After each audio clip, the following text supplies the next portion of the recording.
All right. Good afternoon, everyone, and welcome to another episode of the Robbie Basel Show.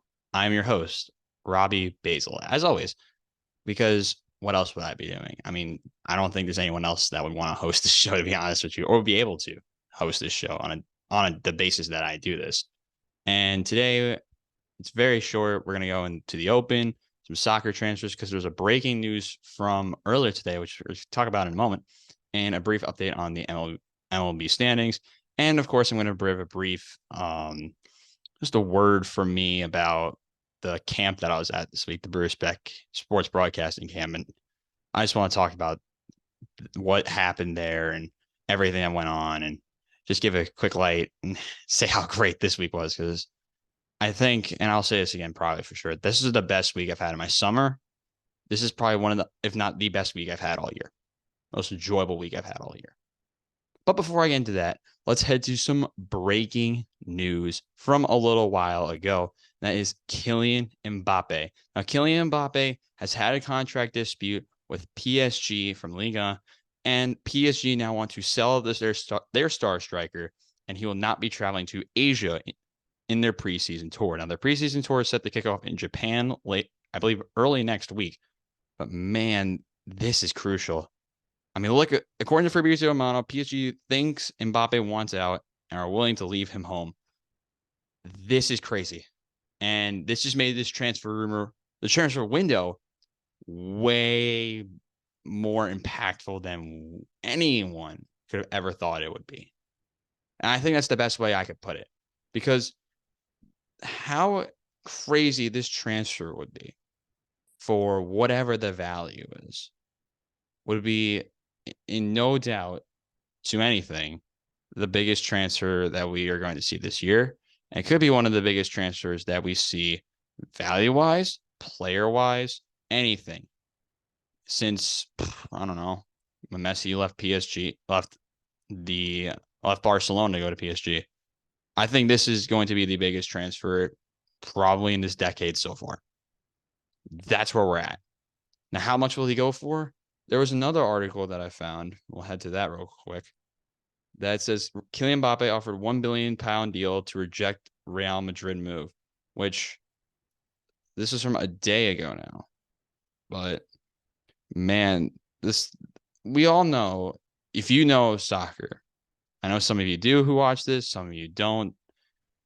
The Kylian Mbappe saga has gone on for about, I don't know, a year now, where he was going to leave, then signed a new deal a year ago. And now we're back to where we square one effectively again, 1 year later, to where we are in the present day, where Mbappe has just said he's not signing his 1 year possible extension, which was a player option.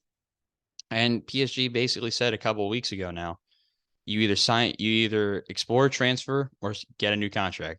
And it seems that PSG are going to go with the first option, which is, I don't know how to think about this, because for PSG to get this influx of money, I don't know if they really want to even sell him in the first place, which it makes sense.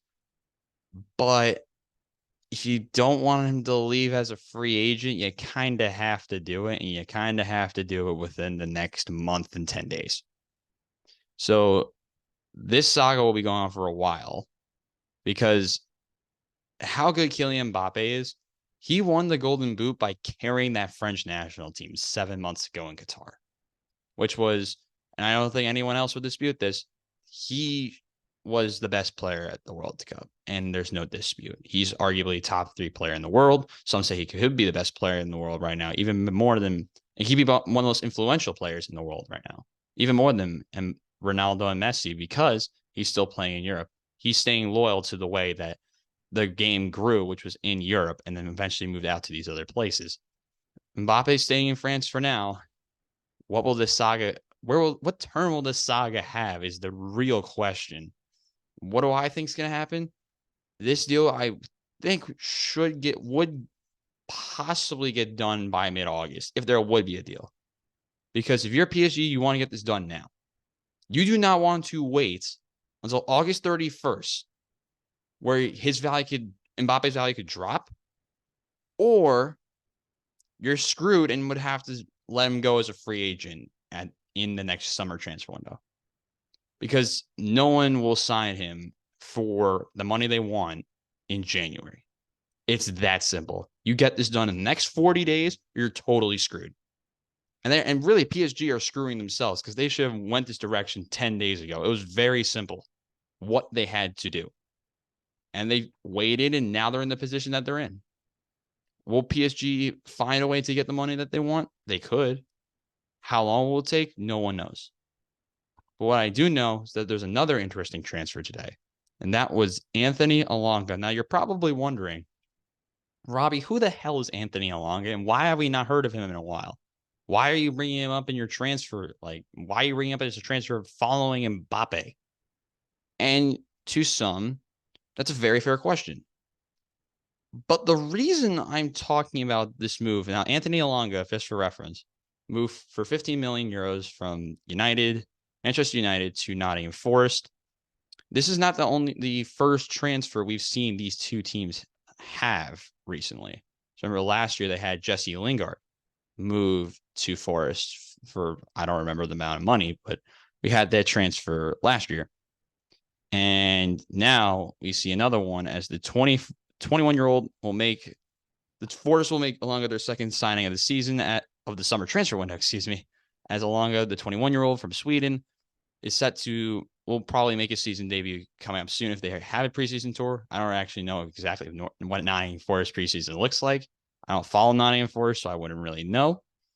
But the club was also keen on United's Dean Henderson, who spent last season on loan at the City Ground. And this article goes on more and more about the goalkeeping situation of United and possibly of Forest. Alonga had a lot of potential. And the move for Forest makes sense. What doesn't make sense is how much United let him go for. Because I thought Anthony Alonga, with the potential that he has, is a 30 million pound player. And if you're Forest, you're only paying half of that. That's a steal. This could possibly be one of the most underrated transfers this season if he performs. Because you have to imagine that he's going to start at Forest. He will be better than Jesse Lingard. There's no doubt about that.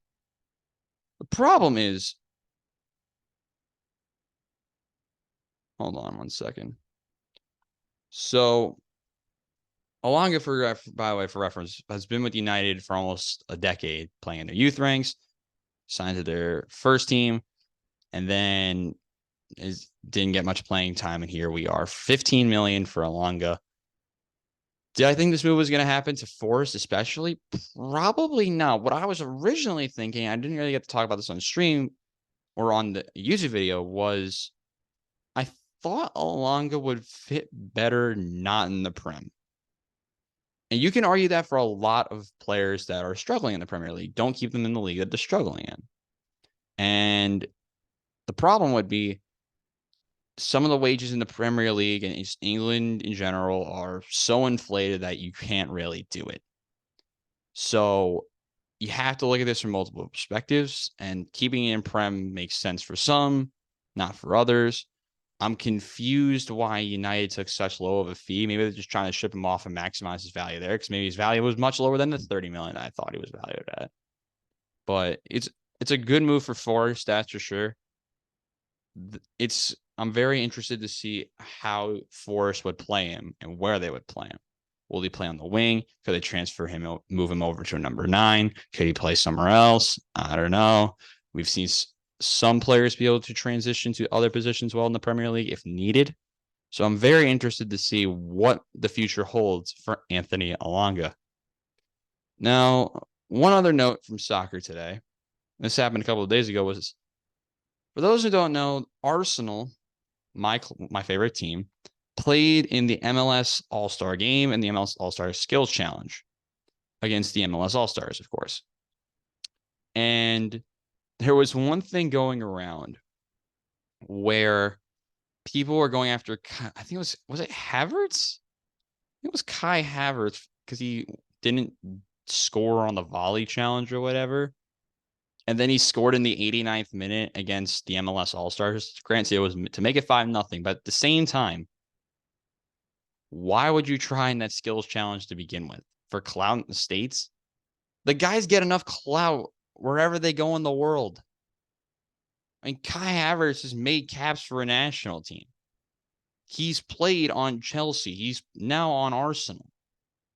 Do you not think this guy has a big enough reputation to begin with?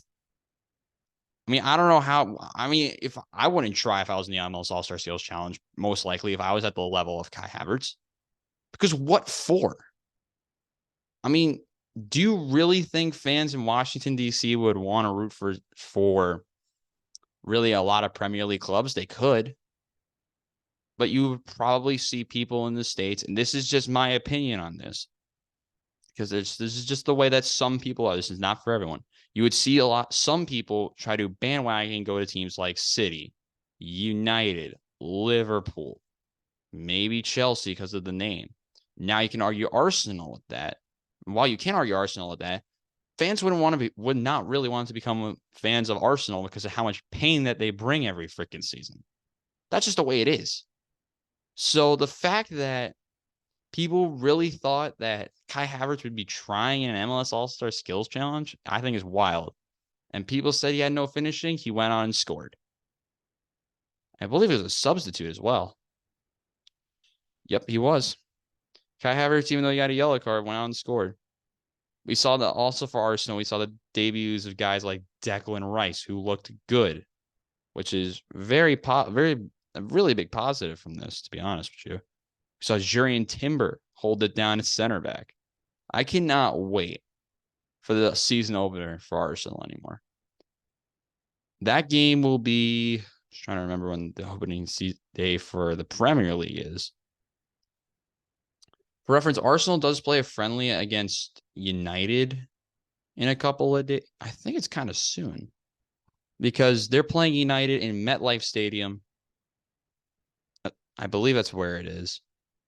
It's around here, that's for sure. I believe it is MetLife Stadium, and you know that stadium would be rocking. I would love to have gone, but it was so expensive to go. Or it's Red Bull Arena. I don't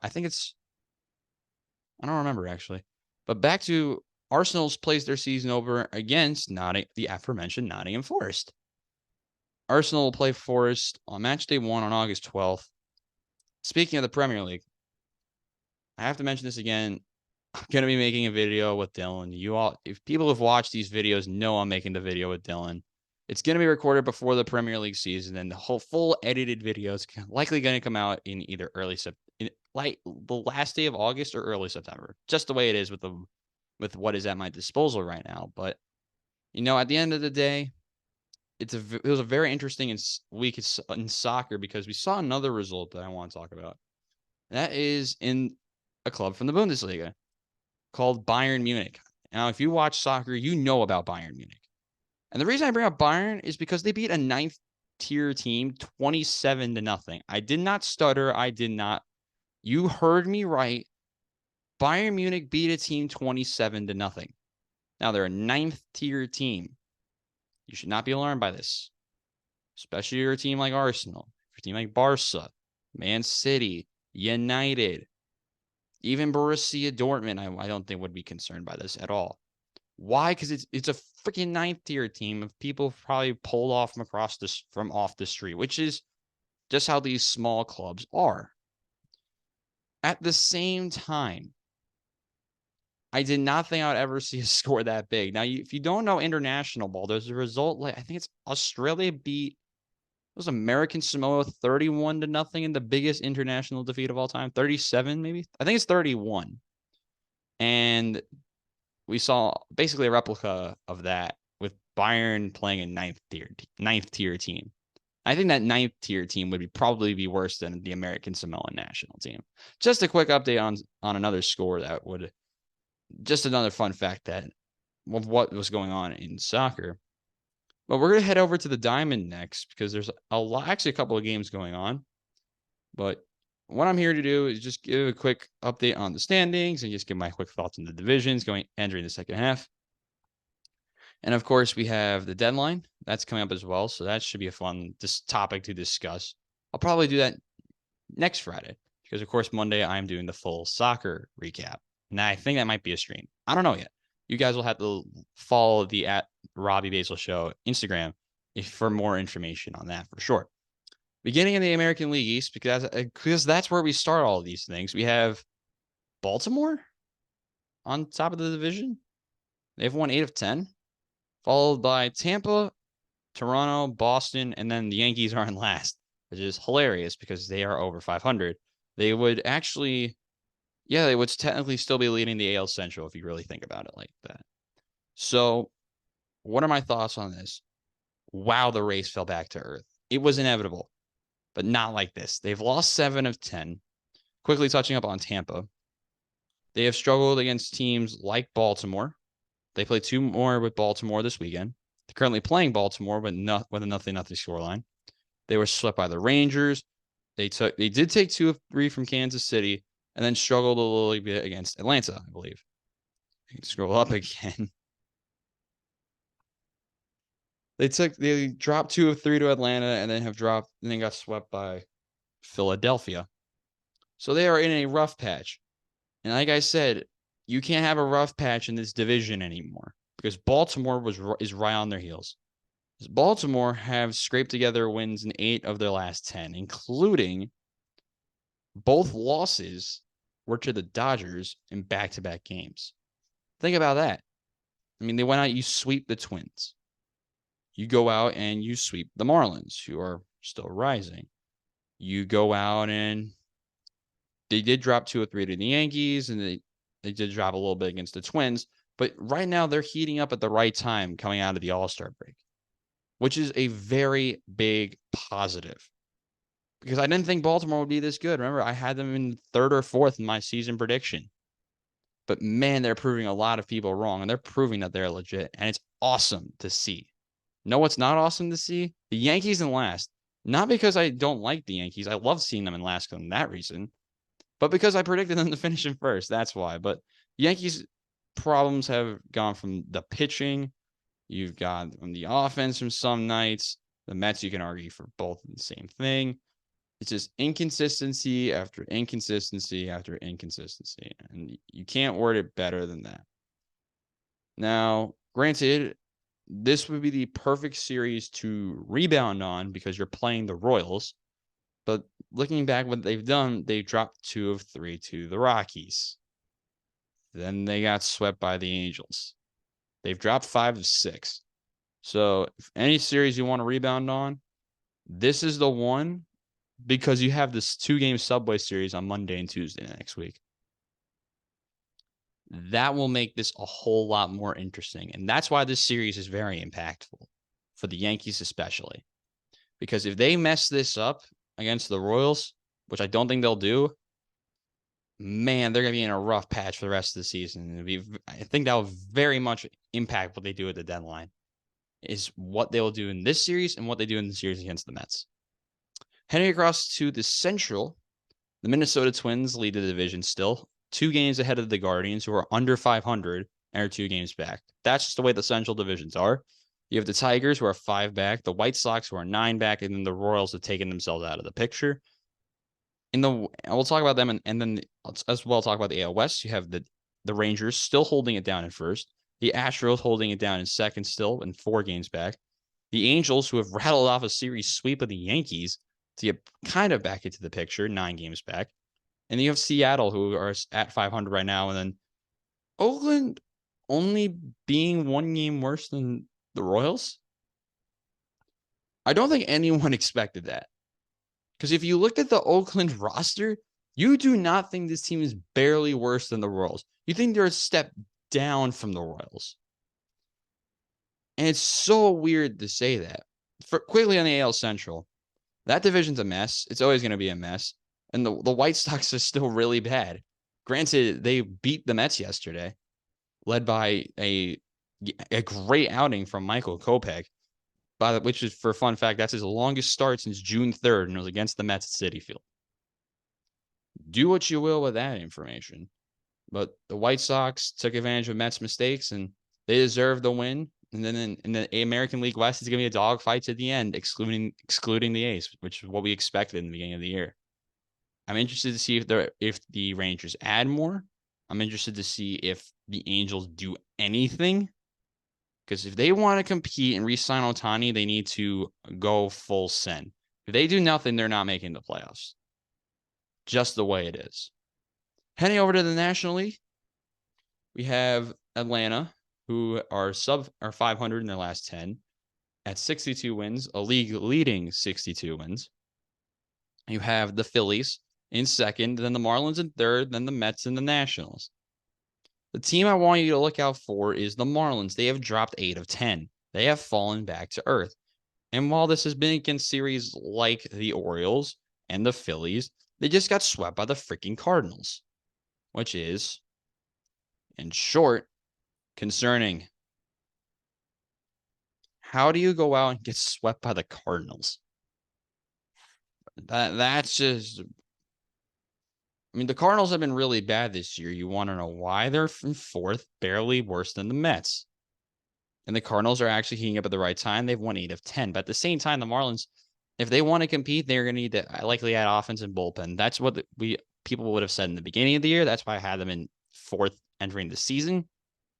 But the Marlins are in kind of in a similar spot to where they were in 2020 when they were like kind of competitive and no one knew what they were doing. They didn't really do much at that deadline, I don't think. And then they barely made the playoffs. I'm interested to see if they actually want to add stuff. That will be a storyline to watch out for at the deadline. What do the Marlins do? Do they stay? Do they want to get better? I don't know. But a team I think that is heating up at the right time, kinda, and is staying the course is Philadelphia. Now, I mean, you go out and drop 2-3 to the Brewers, but you played very well against the Padres. You won 3-4 against the Padres. So I don't even know what to think about Philadelphia at this point. Heck, they're starting Bryce Harper at first base for the first time in his career. That's how weird this season has been for the Philadelphia Phillies. You have Bryce Harper starting at first. I don't think I need to touch up on them at all anymore. Then you have the Mets, who are, I don't even know what to say about them, to be honest. I mean, they can rattle off these great offensive performances. Granted, we saw Justin Verlander go crazy on Wednesday, but let's just look at what they've done recently. You took in 2 of 3 against the White Sox. Then you take only 1 against the Dodgers. You struggle against the Padres, dropping 2 of 3. Then you play the Diamondbacks. You swept the Diamondbacks. And then you played solid against the Giants. So I don't know what to think. Are they legit? Do you think they can make a comeback? That's the question people want to ask. And I don't think they should do anything at this point. Why? Because there's going to be a lot of teams, especially in the National League, that want to add. But we don't have enough time to go fully into this stuff today because we have to keep rolling. We'll go head over to the Midwest in the NL Central. And we have Milwaukee, who have rightfully taken first place. They have played the best. And I had them predicted to finish in second, but they have strung 8 wins in their last 10. Led by last night, they had a star-studded pitching matchup they had a phenomenal pitching matchup. I'll word it like that. Corbin Burns went absolutely crazy. 8 shutout innings of baseball as they top the Phillies 4-0. They open a series tonight. I just got to find it. They open their series at home against the Braves. So that's actually going to be a very impactful series. But there's one team that's fallen back to earth, and that's Cincinnati. And you could not have thought what Cincinnati done was sustainable. And they've really come back to earth because at this point, I don't even think they're in a wild card spot. They're not. So the NL Central likely now will get 1 team. NL East is going to get 3. The National League West could get 2, maybe even 3 teams in there as well. There's a lot of more contenders than you thought for those wildcard spots from the East and the West. And the Central hasn't really made much of a fight of it. But granted, the Cardinals, like I said, have strung 8 wins in their last 10. The Pirates are right where they should be in dead last. Nothing against the Pirates, by the way. But they had the second worst roster. Not going to say they have the worst roster because Ellie De La Cruz is a freaking magician and he's a menace to society.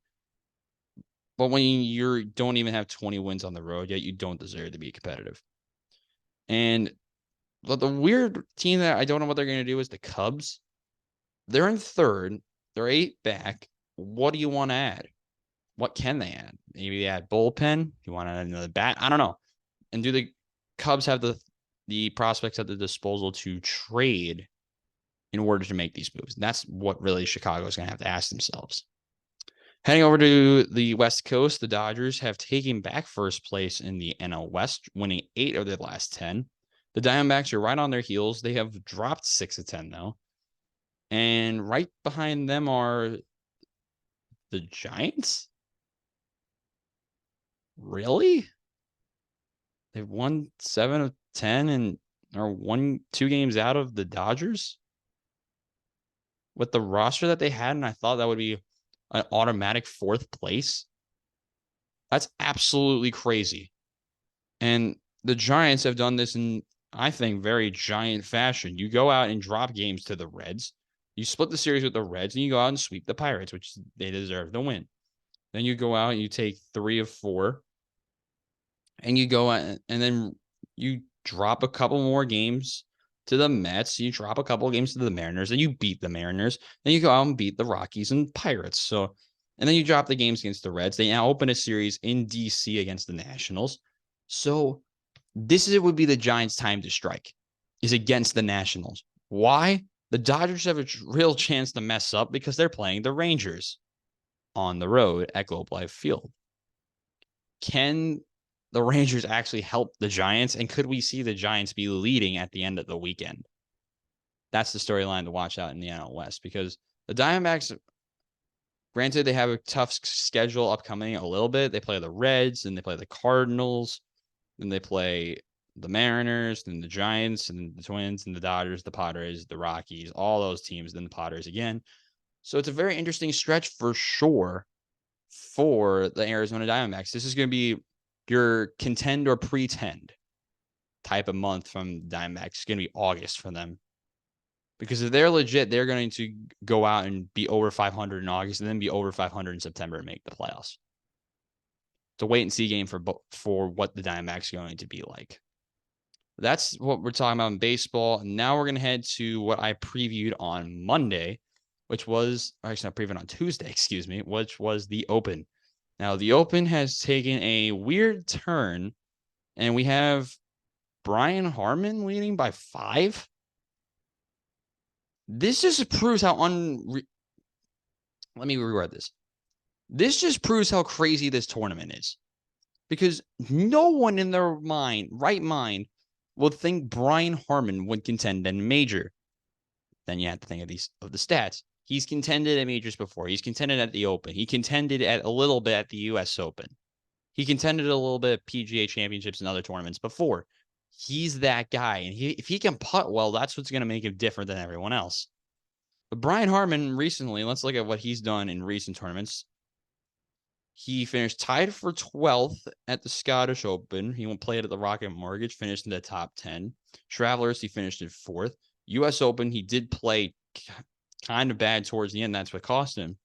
Didn't play well at the Memorial. Played okay at the Charles Schwab. But he's not been great in majors this year. But in majors past, he's been that guy, especially on the links. So I'm very interested to see if he can hold this down. What's really concerning for me is how bad a lot of these scores are. It's been a very mixed day on the golf course for a lot of people. I mean, if you want to scroll down this leaderboard, you had, I gotta find Justin Thomas finished at plus 11 today. Overall, missing the cut by a lot. Phil Mickelson missed the cut. Thorbjorn Olsen, just trying to name random players. Siwoo Kim shot plus 9 after shooting 2 under on Thursday. So do what you will with that information. Tony Finau missed the cut. Justin Rose. You had Sam Burns, who I bet a lot of people like this week. You had Morikawa barely missed the cut. And then you go to the scores of the people at plus 3, and then you go and find 2 of the guys who are my long shots to win in McIntyre and Willett. This wasn't McIntyre's day on Thursday, and he shot even par, barely making the cut today. Willett, he was plus, I don't remember, 20,000, 15,000. I don't remember what it was. But what's good is both of my other picks are playing very well. Not trying to brag or anything, of course. You had Jordan Spieth, who's at -2. He shot even par today. And then you had Tommy Fleetwood, who also shot even par today, and he's at 5 under overall. So it's I don't even know how to characterize what happened today, because you have some really good scores and some people that have fallen off a cliff. Because I'm going to go and scroll a little bit, because I can't find what happened to the leader from yesterday. I don't think he missed the cut, but I don't know for sure. And this is what happens when you don't have much time to prep for an episode. You have moments like this. That's for the people who are getting into something like that, like a podcast. This is what happens. And I will tell you right now, it's not enjoyable because I cannot find this guy. The problem of, and we'll just look at the leaderboard from the Open website. And as can't find these. Oh, that's wild. This is way harder than I thought it would be for this type of stuff. Because at the same time, okay, there he is. He shot +8. I was wondering where he was. He barely made the cut, and he led day 1 at the Open. That's how unpredictable this tournament is. The links can be very unforgiving. Scotland, English weather, Scottish or English weather. This isn't actually in England. So English weather can be very unpredictable. The high winds. We saw this in Scotland, especially at the Scottish Open last week. For those who didn't know, it was like 40-mile-an-hour winds, I think, at one point on Sunday. So at this, nothing's safe. And that's why I love this tournament so much. The question now will be, can Brian Harman get it done? Or will someone like, I don't know, can Jason Day maybe make a run? Minwoo Lee, who I was thinking about picking once again this week. You have a player like Sepp Straka, who played well kind of at the Olympics. You have Tommy Fleetwood, Jordan Spieth, Cam Young, who competed a lot at the Open last year. There's a lot of questions to ask at the Open, but there's more to come. I'll recap a little bit of this in the early portion, of the episode on Monday night. So as I wind down this episode, I want to briefly, it'll be like a couple of minutes, and this is for the guys who were at the broadcasting camp with me. And I just wanted to I feel like it's right for either me or some other people from the camp who want to give a monologue. I don't know. So I just felt like with my platform, and since I never really got to say this to anybody, first things first, thank you guys. It was an absolute pleasure to work with everybody. I could not have asked for a better week than this year. I said that last year, and I learned a lot about myself last year. This year, same deal. I mean, for those guys who were in that group chat from the start and always have kept in contact with me from that camp from 12 months ago to now, you guys know what it was like for me. And those connections, I wouldn't want anything else. I wouldn't want to work with anyone else and some of the guys that I get to work with. I'm dead serious with that. Like, I'll just move on to this part. I got to meet a lot of new guys this year. I'll tell you what, you guys are a lot of fun. Sometimes my expression didn't show it, but deep down I knew like this group is, I'll say it like this group is a little bit closer than last year's, because you had first years asking for help from the veterans, and the veterans maybe asking for advice with the younger guys. We had a 14-year-old in it, which was, shout out to Ethan. He was awesome. I can't wait to see what he develops into in the future. We had, oh my God. I think my favorite moment from the week, one of my favorite moments was actually from today. And that was the chance that I got to help Matt Welling, with his sportscast that we did today. And it was this line about Babe Ruth. I'm never going to forget this. And Matt will tell you the same thing. He came up with a line as they're his thing was like bringing Babe Ruth back from the dead. And I was like, dude, your personality, maybe go like something like bringing Babe Ruth back from the dead, like something like that. And Welling absolutely nailed it during camp today, and it was awesome to see. I was able to watch the whole thing, and he absolutely killed it. And I mean, getting to like moments like that, moments where I got to help other people. Some people did ask me questions, of course. It felt, I don't even know how to explain the feeling. Like, the people who remember me from I got to talk to for the last 12 months, you guys are awesome. People I just met this week, guys are awesome as well. The fact that we were able to really come together as a group is insane.